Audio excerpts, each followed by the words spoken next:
জীবিকার তাগিদে মালয়েশিয়ায় থাকা আলামিন মিয়া নামের এক বাংলাদেশি যুবকের হৃদরোগে আক্রান্ত হয়ে মৃত্যু হয়েছে।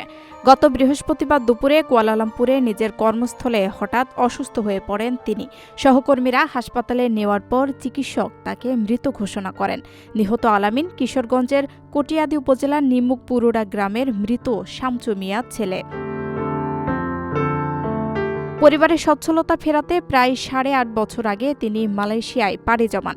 পরিবারের একমাত্র উপার্জনক্ষম এই ব্যক্তির আকস্মিক মৃত্যুর খবরে গ্রামের বাড়িতে গভীর শোকের ছায়া নেমে এসেছে। তার রোজগারেই চলতেও পুরো সংসার। আলামিনের 2 ছেলে ও 2 মেয়ে রয়েছে, যাদের মধ্যে সবচেয়ে ছোট মেয়ের বয়স মাত্র 3 মাস।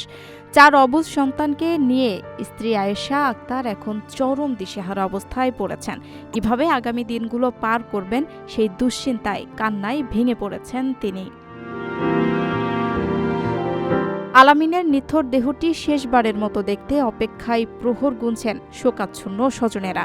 দ্রুততম সময়ের মধ্যে তার মরদেহ দেশে ফিরিয়ে আনতে সরকারের প্রবাসী কল্যাণ মন্ত্রণালয়ের জরুরি হস্তক্ষেপ কামনা করেছে ভুক্তভোগী পরিবারটি।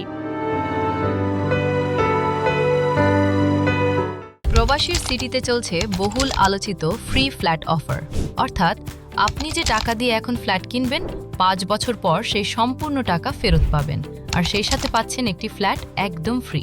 অফারটি সীমিত সময়ের জন্য, তাই দ্রুত যোগাযোগ করুন স্ক্রিনে দেওয়া নাম্বারে।